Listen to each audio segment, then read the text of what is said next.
तर आपलं नवीन चॅप्टर आहे मानवी शरीर आणि इंद्रिय संस्था. मागील इयतेत आपण सजीवांची काही वैशिष्ट्ये लक्षणे अभ्यासली आहेत. सजीवातील लक्षणे प्रकर्षाने दर्शवणाऱ्या सर्व जीवनावश्यक क्रियांना जीवन प्रक्रिया असे म्हणतात. आता सजीवांची जी वैशिष्ट्ये किंवा लक्षणे आपल्याला माहीत आहे ते वाढ असेल, श्वसन करतात, त्यानंतर सजीवांना जगण्यासाठी अन्नाची आवश्यकता असते, श्वसनासाठी ऑक्सिजनची आवश्यकता असते, ह्या चेतना क्षमता असेल तर हे आणि मृत्यूसुद्धा आहे आणि प्रजनन, तर अशी काही सजीवांची लक्षणं आहेत. तर आता जीवन प्रक्रिया कशाला म्हणायचं, तर सजीवांतील जी लक्षणं आहेत ते दाखवणाऱ्या जेवढ्या काही जीवनावश्यक क्रिया आहेत त्यांना एकत्रितपणे काय म्हणायचं, जीवनक्रिया. आपल्या शरीरात जीवन क्रिया सुरळीतपणे पार पडण्यासाठी अनेक इंद्रिये समूहाने काम करत असतात. या जीवन प्रक्रियांचे वेगवेगळे टप्पे असतात. आता आपल्या शरीरामध्ये जेवढ्या काही जीवनक्रिया आहेत तर हे सुरळीतपणे पार पडण्यासाठी इंद्रिय जे आहेत हे कलेक्टिवली म्हणजे समूहाने काम करत असतात आणि म्हणून जीवन प्रक्रियांचे काही विशिष्ट टप्पे आहेत. विशिष्ट टप्प्यांवर विशिष्ट इंद्रिये पद्धतशीरपणे काम पार पाडत असतात. ठराविक काम एकत्रितपणे करणाऱ्या इंद्रिय समूहाला इंद्रिय संस्था असे म्हणतात. आता इंद्रिय संस्था कशाला म्हणतात असा प्रश्न जर असेल आपल्या मनामध्ये, तर ठराविक काम जे आहे तर एकत्रितपणे करणारे जे सर्व इंद्रिय आहेत तर यांना एकत्रितपणे यांच्या समूहाला काय म्हणायचं, इंद्रिय संस्था असे म्हणतात. आपल्या शरीरात पचन संस्था, श्वसन संस्था, रक्तभिसरण संस्था, चेता संस्था, उत्सर्जन संस्था, प्रजनन संस्था, अस्थि संस्था, स्नायू संस्था अशा अनेक इंद्रिय संस्था कार्यरत असतात.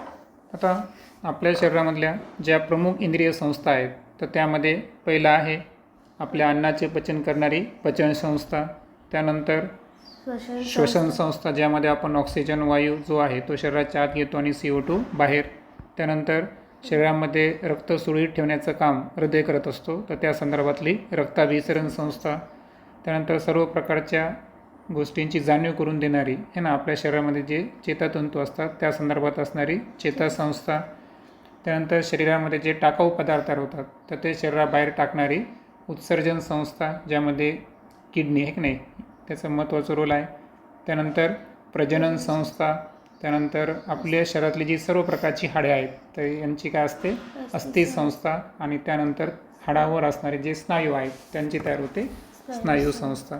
मानवी शरीरातील सर्व जीवन प्रक्रिया चालू राहण्यासाठी ऊर्जेची नितांत आवश्यकता असते. ऊर्जा निर्मिती पेशीमध्ये होते. आता मानवी शरीरामध्ये ह्या ज्या सर्व जीवन प्रक्रिया आहे तर हे व्यवस्थित चालू राहण्यासाठी शरीराला जर कशाची आवश्यकता असते तर ती असते ऊर्जेची.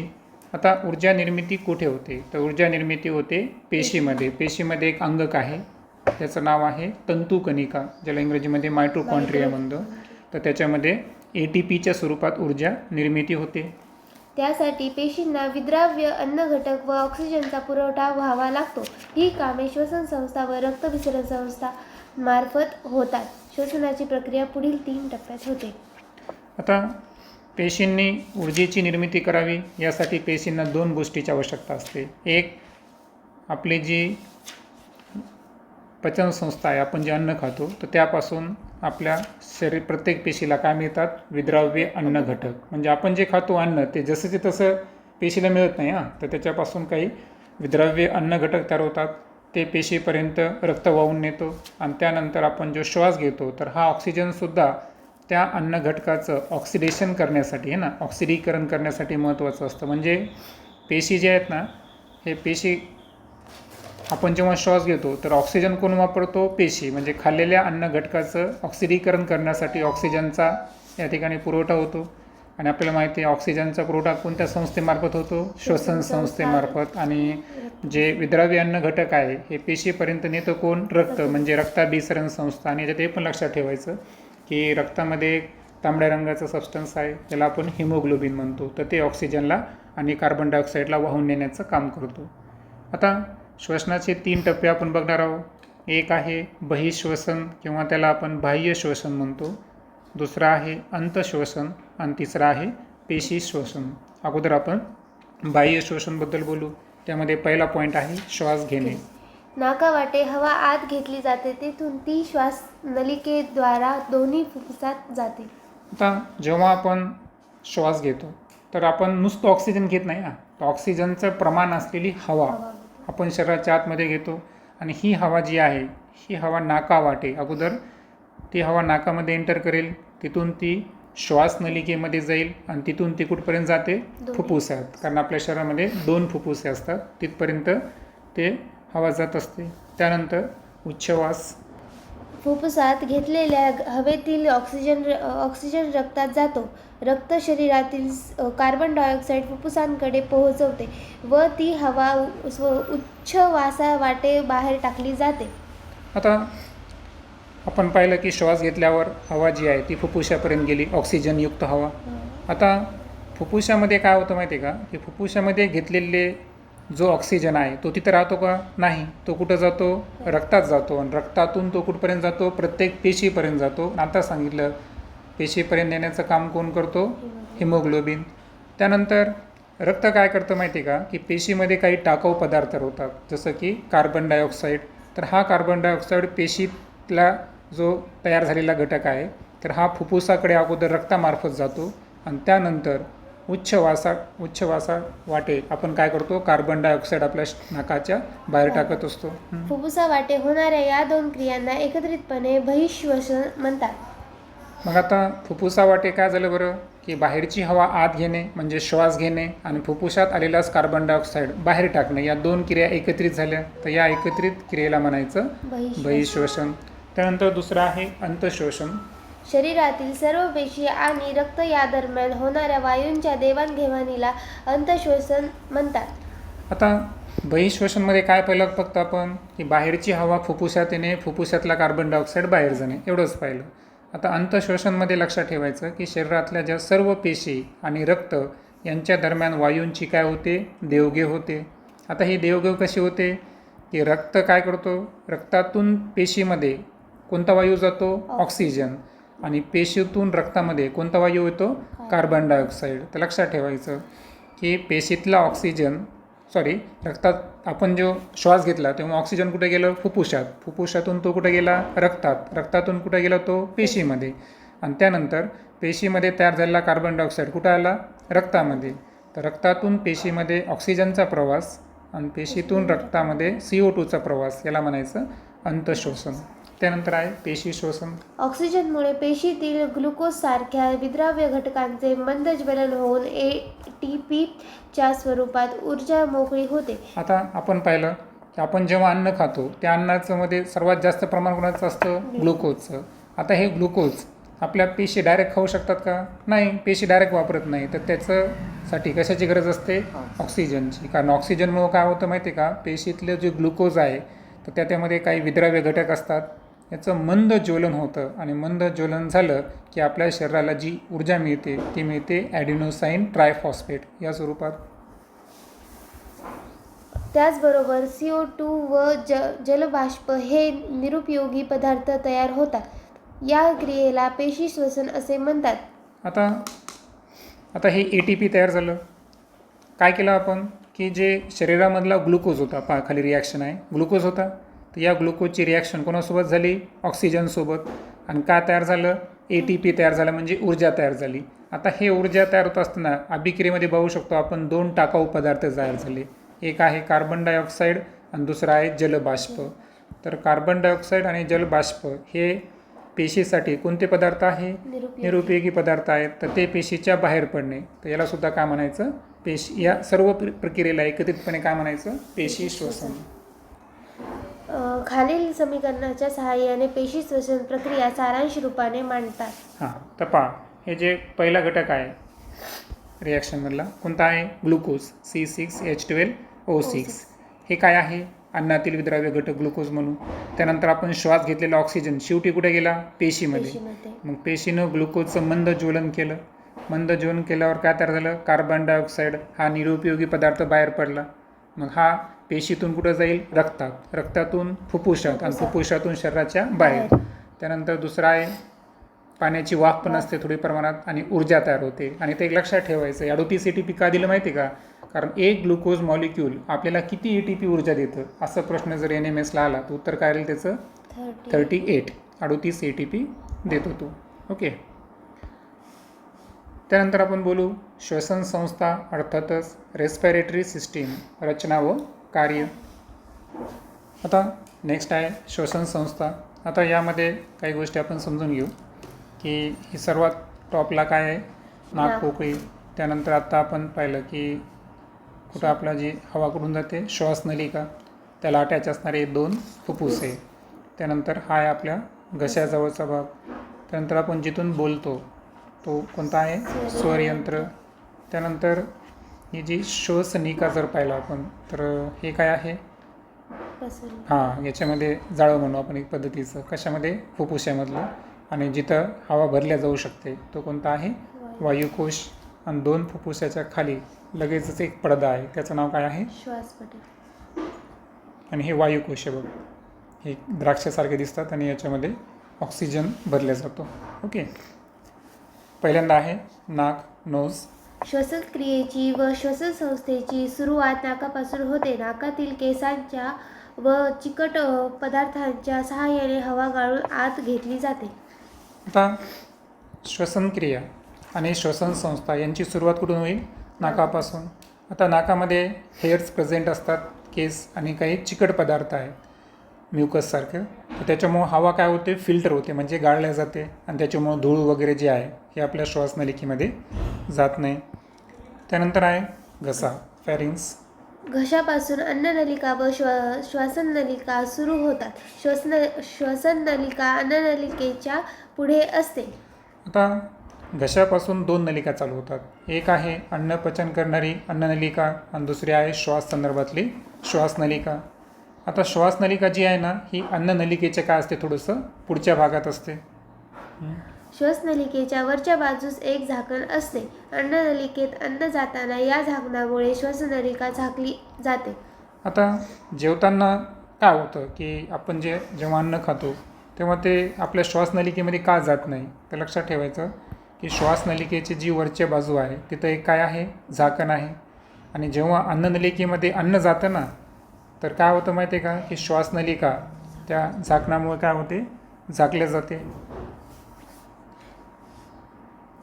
त्यामुळे श्वसनलिकेत बहुधा अन्नाचे कण शिरत नाहीत. इतर वेळी श्वसननलिका उघडी असते, यामुळे हवा घशातून श्वासनलिकेत जाते. म्हणजे जेव्हा आपण जेवतो तेव्हाच आपल्या श्वासनलिकेवर काय असतं? झाकण असतं. अदरवाईज बाकी वेळेला जर पाहिलं आपण तर आपण पाहिलं होतं की झाकण असल्यामुळं श्वासनलिकेमध्ये अन्नाचे कण जातात का? नाही. आणि इतर वेळी जी श्वासनलिका आहे ती कशी आहे? उघडी आहे. आणि त्याच्यामुळं हवा घशातून पुढे जाते, श्वासनलिकेमध्ये जात असते. त्यानंतर आहे श्वासनलिका, त्याला आपण ट्रकिया म्हणू.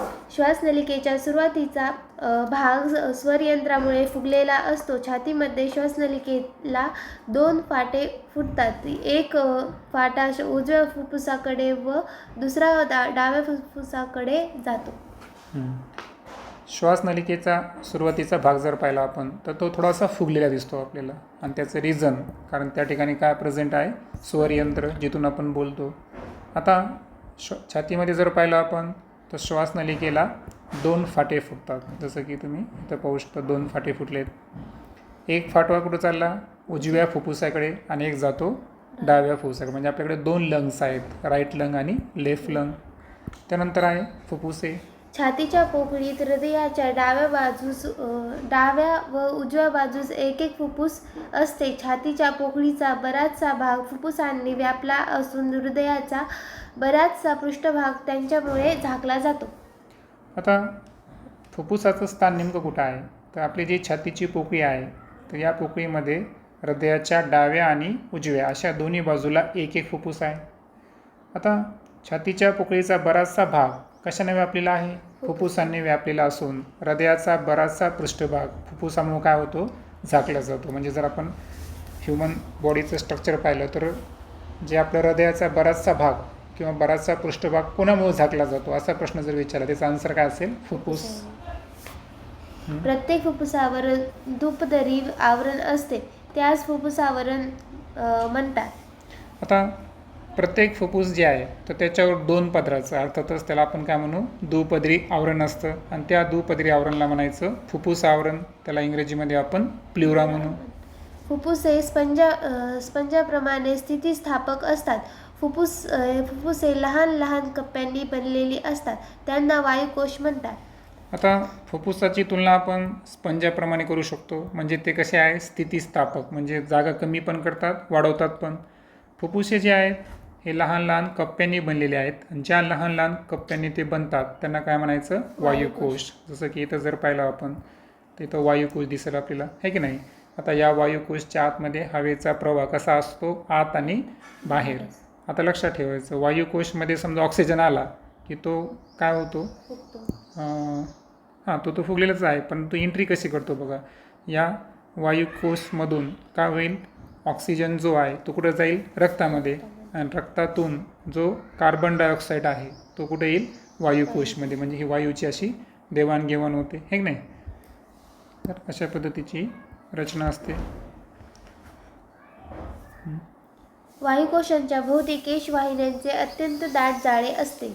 आणि वायुकोशाच्या सभोवताली जर पाहिलं आपण तर केशवाहिन्या म्हणजे एक प्रकारच्या रक्तवाहिन्या आहेत, हे की नाही, त्या तर त्यांचं दाट जाळं असतं. जसं की इथं पाहिलं आपण तर हे केशिकेमध्ये वहन व्हायलं, कशाचं, रक्तातील तांबड्या पेशींचं वहन व्हायलं, हे की नाही. तर एकदम चिटकून असतात कशाला, वायुकोशला.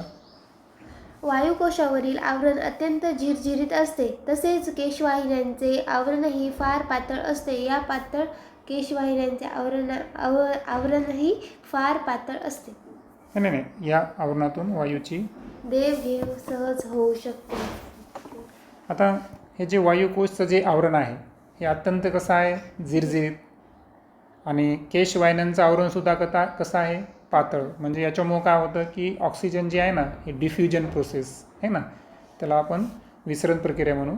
तर ऑक्सिजन सहज रक्तामध्ये जाऊ शकतो, वायुकोशातून रक्तामध्ये, आणि रक्तातून CO2 सुद्धा जाऊ शकतो. कारण ते जर जाड राहिलं असतं तर तो गेला असता का, नाही. म्हणून लक्षात ठेवायचं की या गोष्टीमुळं या पातळ आवरणातून कशाची देवघेव होते, वायूंची देवघेव होते. फुफ्फुसात असंख्य वायुकोश असल्यामुळे वायूंच्या देवघेवीसाठी फार विस्तृत पृष्ठभाग उपलब्ध होतो. आणि फुफ्फुसांचं वैशिष्ट्य आहे की यामध्ये असंख्य म्हणजे भरपूर प्रमाणात वायुकोश उपलब्ध असतात आणि त्यामुळे वायूची देवघेव करण्यासाठी विस्तृत असा पृष्ठभाग हे फुफ्फुसामध्ये असतोच. त्यानंतर पाहू आपण फुफ्फुसांमध्ये होणारी वायूंची देवघेव. फुफ्फुसातील वायुकोशांभोवती रक्त वाहत असल्याने वायूंची सतत देवघेव चालू असते. रक्तातील तांबड्या पेशी RBC मध्ये हिमोग्लोबिन हे लोहयुक्त प्रथिन असते. आता फुफ्फुसामध्ये आपण पाहिलं की वायुकोशाभोवती काय वाहत असताना, रक्त वाहत असताना वायूंची काय व्हायली, तिथं देवघेव व्हायली. आता रक्तामध्ये आपल्याला माहीत आहे की ज्या तांबड्या पेशी असतात ज्यांना आपण रेड ब्लड कॉर्प्युसल्स RBC म्हणतो, तर याच्यामध्ये एक लोहयुक्त प्रथिन उपलब्ध आहे, त्याचं नाव आहे हिमोग्लोबिन. वायुकोशात आलेल्या हवेतील ऑक्सिजन हिमोग्लोबिन शोषून घेते. त्याचवेळी कार्बन डायऑक्साईड व जलबाष्प रक्तातून वायुकोशात जाते व तेथील हवेत मिसळतात. आता वायुकोशात ऑक्सिजन आला की त्याला शोषून घेण्याचं काम कोण करायला, हिमोग्लोबिन त्याला ऑक्सिजनला शोषून घेतो आणि प्रत्येक पेशीपर्यंत नेतो. त्याचवेळी पेशीनं काय दिलं, टाकाऊ पदार्थ CO2 आणि जलबाष्प हे रक्तातून नंतर कुठं आले, वायुकोशात आले, कारण आता त्यांना बाहेर टाकायचं आहे, हे की नाही, आणि तेथील हवे ते मिसळतात. ऑक्सिजन रक्तात घेतला जातो. कार्बन डायऑक्साईड आणि जलबाष्प रक्तातून बाहेर काढले जाऊन उच्छ्वासावाटे बाहेर टाकले जातात. म्हणजे याचा अर्थ हे जे वायुकोशमधला ऑक्सिजन होता हा कुठं आला, रक्तामध्ये, आणि रक्तामध्ये जे CO2 आणि जलबाष्प होते ते रक्तातून कुठे जातील, आता वायुकोशातून, आणि नंतर ते उच्छ्वासात नाकावाटे काय होतील, बाहेर पडतील. त्यानंतर सर्वात खालचा भाग आहे श्वासपटल, डायफ्रॅगम. बरगड्यांनी बनलेल्या छातीच्या पिंजऱ्याच्या तळाशी एक स्नायूचा पडदा असतो. या पडद्याला श्वासपटल म्हणतात. श्वासपटल हे उदरपोकळी व छातीची पोकळी यांच्या दरम्यान असते. आता आपल्याला माहिती आहे की छातींच्या बरगड्यांचा आपण अभ्यास केला आहे. छातीचा पिंजरा जो आहे तो अनेक बरगड्यांनी बनलेला आहे. आता बरगड्यांनी बनलेला हा जो छातीचा पिंजरा आहे तर याच्या तळाशी एक स्नायूचा पडदा असतो आणि त्या पडद्याला काय म्हणायचं? श्वासपटल. आता श्वासपटल कुठं असतं हा प्रश्न बऱ्याच वेळेस विचारला गेला आहे. तर लक्षात ठेवायचं, जी उदरपोकळी आहे म्हणजे पोटाची पोकळी आणि छातीची पोकळी यांच्या दरम्यान काय असतं? श्वासपटल. या बरगड्या किंचित वर उचलल्या जाणे आणि श्वासपटल खाली जाणे या दोन्ही क्रिया एकदम घडल्याने फुफ्फुसांवरील दाब कमी होतो. त्यामुळे बाहेरील हवा नाकावाटे फुफ्फुसांमध्ये जाते. आता प्रश्न असा आहे की बाहेरची हवा नाकावाटे फुफ्फुसामध्ये का जाऊ शकते? त्याचं उत्तर लक्षात ठेवायचं की ज्या बरगड्या आहेत ना, हे श्वास घेताना किंचित काय होतात? वर उचलल्या जातात. वर उचलल्या गेल्या की श्वासपटल थोडा काय येतो? खाली येतो. आता या दोन्ही क्रिया एकदम घडल्यामुळं जे फुफ्फुस आहे त्याच्यावरचा दाब काय झाला? कमी. आणि वातावरणातला दाब कसा झाला? जास्त. म्हणून बाहेरची हवा नाकावाटे कुठं गेली? फुफ्फुसामध्ये गेली. बरगड्या मूळ जागी परत आल्या व श्वासपटल पुन्हा वर उचलले गेले की फुफ्फुसांवर दाब पडतो. त्यातील हवा नाकावाटे बाहेर ढकलली जाते. श्वासपटल सतत वर आणि खाली होण्याची हालचाल श्वासोच्छवास घडण्यासाठी गरजेची असते. आता हे घेतलं आपण, श्वास का घेतला आहे की नाही? ऑक्सिजन कसा आत जातो हे पाहिलं आपण. आता त्यानंतर काय होतं की बरगड्या कुठे जातात? पुन्हा मूळ जागी परत जातात. श्वासपटल पुन्हा काय होतो? वर उचलला गेला की फुफ्फुसावर काय पडला? दाब. मग फुफ्फुसामध्ये दाब जास्त असेल की नाकावाटे काय होईल? हवा बाहेर ढकलली जाईल. म्हणजे बाहेर कोण गेला? CO2 आणि जलबाष्प बाहेर गेले. म्हणजे हा उच्छवास झाला. मग याचा अर्थ काय झाला की श्वासोच्छवास घडण्यासाठी है ना काय आवश्यक आहे की श्वासपटल सतत वर आणि खाली होणे महत्त्वाचं आहे. म्हणजे श्वासपटल सतत वर खाली होणे हे कशासाठी आवश्यक आहे? श्वासोच्छवास घडण्यासाठी. नेक्स्ट व्हिडिओमध्ये आपण रक्ताभिसरण संस्था अर्थातच ब्लड सर्क्युलेटरी सिस्टीम याबद्दल बोलू.